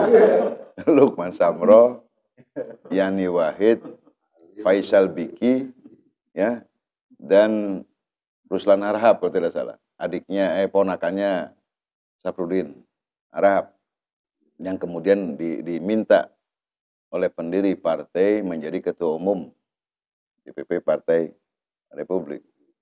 Nah ini 48, kebayang tuh, jadi liberal betul, ya. Ini, jadi dan banyak lagi di mana-mana pokoknya Abi membuat rakyat lupa penderitaannya, gembira, yang partai politisi napol dikeluarin, di mana-mana. Alhamdulillah, jadi keamanan yang gangguan kriminal turun. Kan waktu zaman Pak Harto dulu, kita pernah bikin keamanan turun itu misterius. Preman ditembakin. Kalau Mahawi nggak ada yang ditembakin. Ini, jadi pendekatan humanistik. Nih. Nah, yang paling antik sejak zaman Pak Habibie inilah diberlakukannya pembatasan orang jadi presiden, wakil presiden. Yang tadinya nggak ada batas waktu, dibikin cuma 2 periode. Ini sempat diperdebatkan karena konstitusi tidak ada pembatasan. Ya di konstitusi berapa lamanya nggak? Nah, sejak adanya TAP MPR ini, maka mulai yang sekarang ini cuma boleh 2 periode. Nah, itu ketetapan MPR-nya dibikinnya oleh Pak Habibie. Ya. Paham ini? Nah, kemudian yang tadinya Pancasila jadi asas tunggal, dipaksakan dia bilang cabut nggak pakai asas tunggal. Jadi semua ormas orpol terserah pakai asas apa saja, tapi tidak boleh melanggar dari Pancasila. Jadi orang jadi Pancasila dengan kesadaran. Kan kalau Pak Harto karena takut. Ya, pada bahasa gini di antara tanda petik ya. Ormas komunis juga asasnya Pancasila. Nih. Jadi cabut. Nah, karena ada pencabutan asas tunggal itu, maka kewajiban P4 juga dicabut. Ngerti nggak? Nah, ini plus minus lah.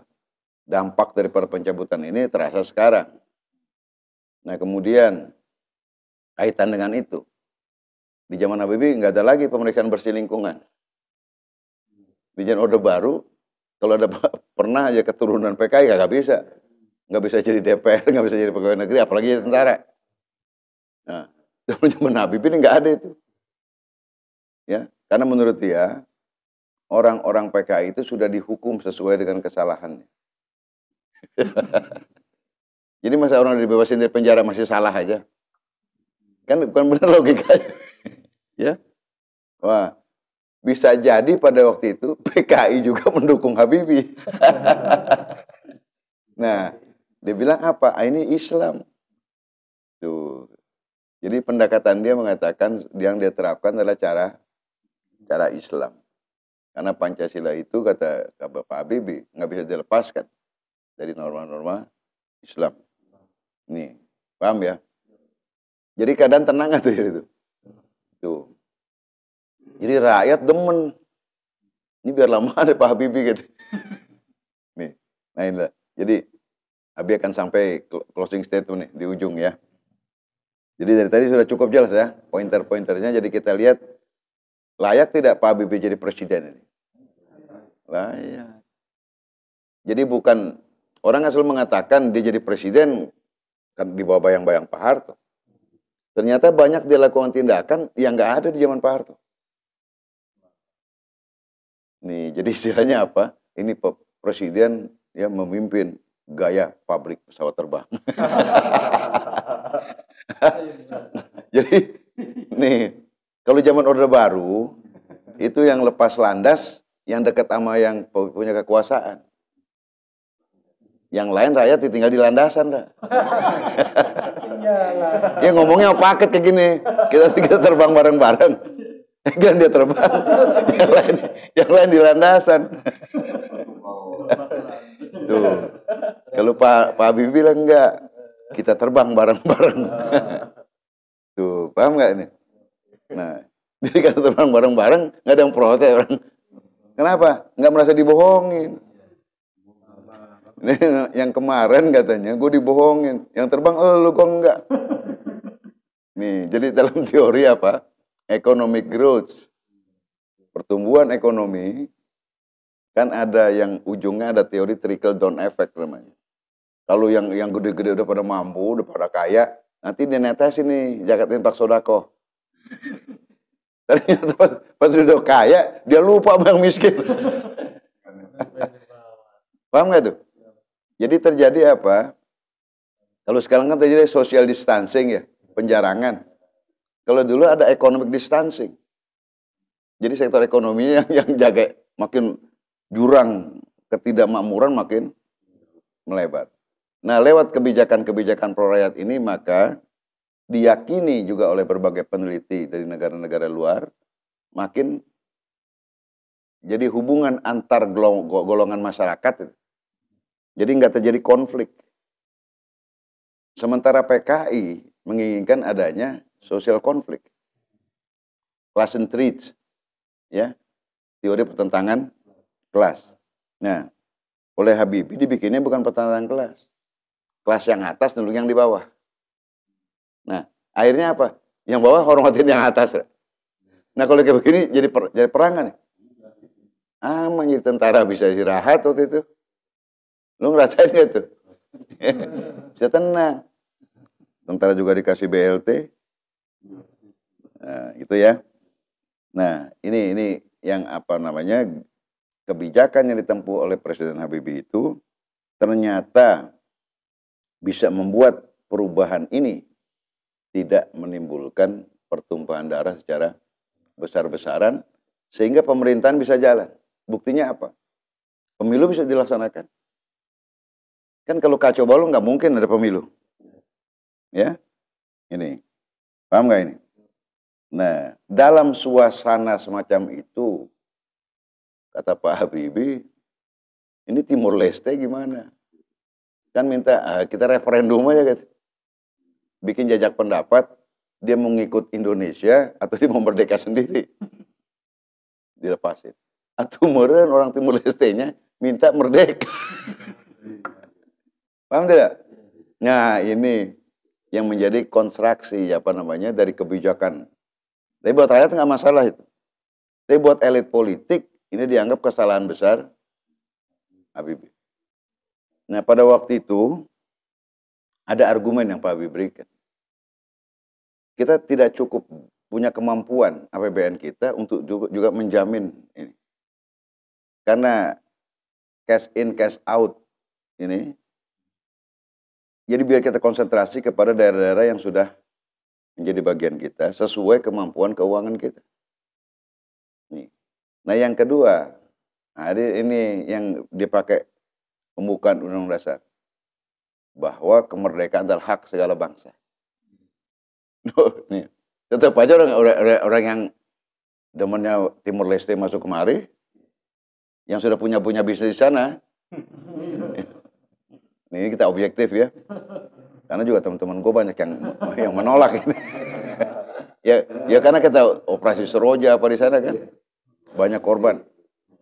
Tapi kan Habibie berpikir kepentingan negaranya jauh lebih penting, dan juga nilai-nilai kemanusiaan. Bahwa dia menghargai hak kemerdekaan yang dimiliki oleh, ya tadi, bahwa kemerdekaan adalah hak segala bangsa, itu ada dalam pembukaan katanya konstitusi.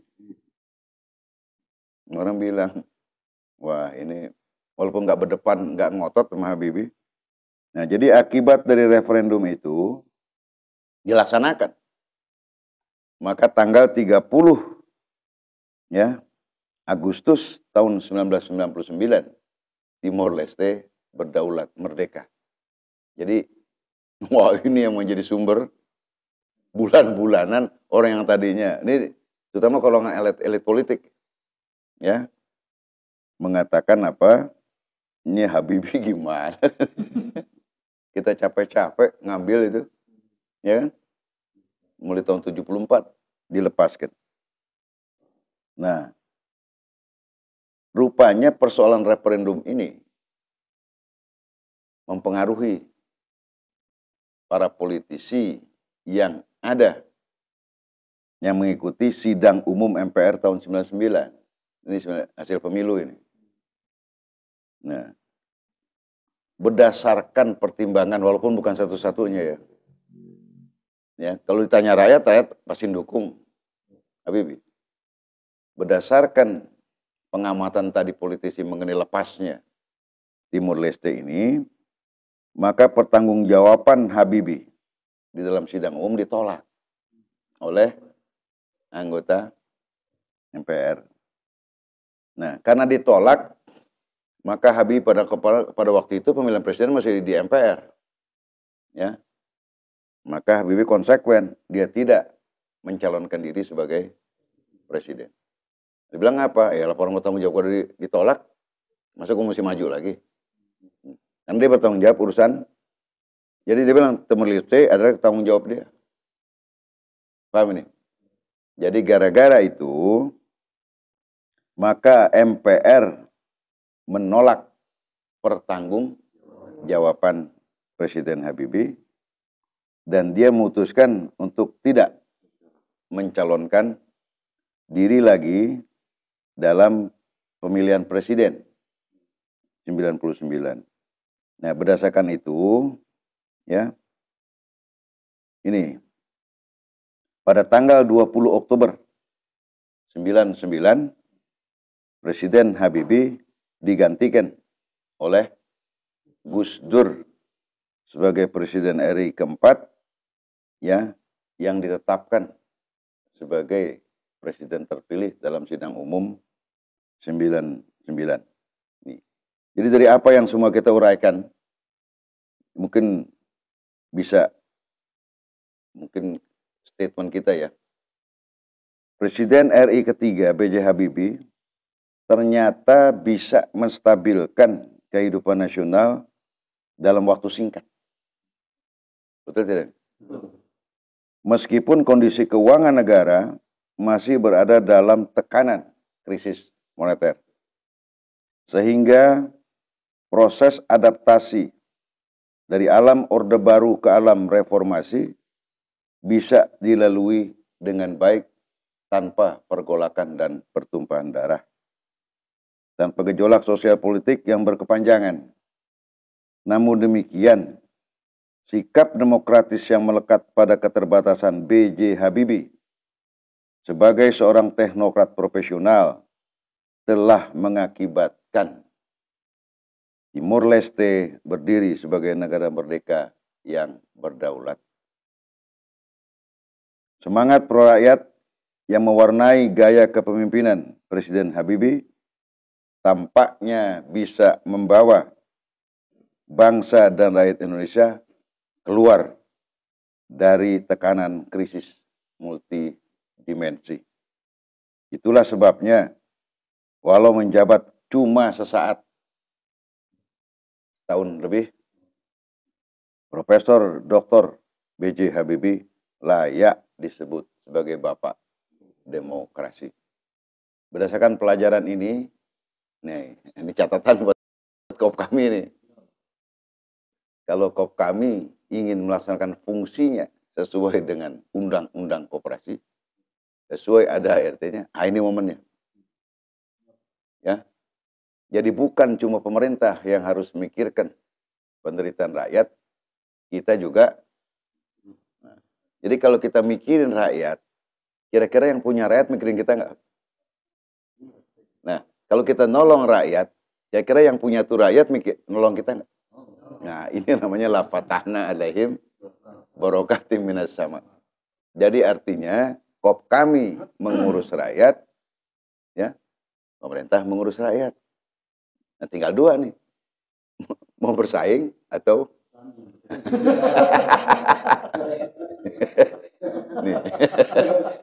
nih, KOP kami kan bersaing boleh.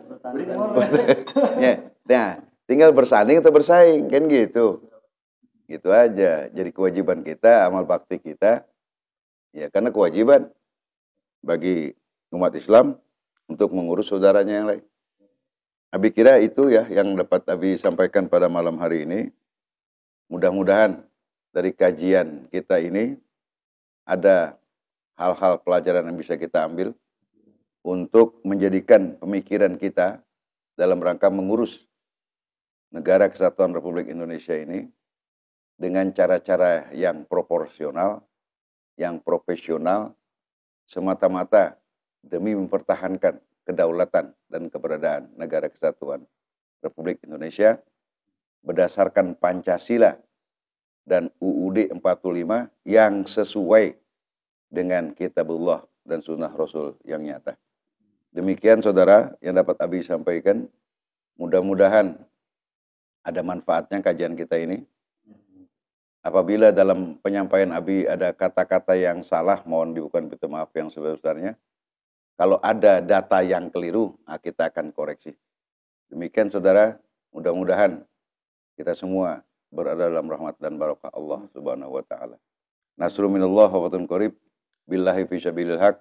Assalamualaikum warahmatullahi wabarakatuh. Waalaikumsalam warahmatullahi wabarakatuh. Alhamdulillah, terima kasih banyak kepada Abi, begitu jelas penjelasan yang beliau sampaikan, yang sangat bermanfaat untuk kami, menambah wawasan kami. Oleh karena itu, maka saya akhiri saja pertemuan malam ini. Sebelumnya, pada seluruh sahabat Maksar TV, dimanapun antum semua berada, jangan lupa dukung terus channel YouTube Maksar TV dengan cara subscribe, tonton videonya, dan sebarkan konten-konten yang bermanfaat. Bahas soal Gus Dur. Dalamnya. Ya, kita akan berjumpa kembali dalam kajian selanjutnya. Akan bahas tentang sejarah kepresidenan Indonesia era Gus Dur. Mari sama-sama kita tutup pertemuan malam ini dengan pembacaan wal asri dan kifaratul majlis. Bismillahirrahmanirrahim. Wal asri innal insana lafi khusr illa alladzina amanu wa 'amilus shalihat wa tawassaw bil haqqi wa tawassaw. Subhanakallahumma wa bihamdika asyhadu an la ilaha illa anta astaghfiruka wa atubu ilaik. Billahi fisabilil haq. Assalamualaikum warahmatullahi wabarakatuh. Waalaikumsalam warahmatullahi wabarakatuh.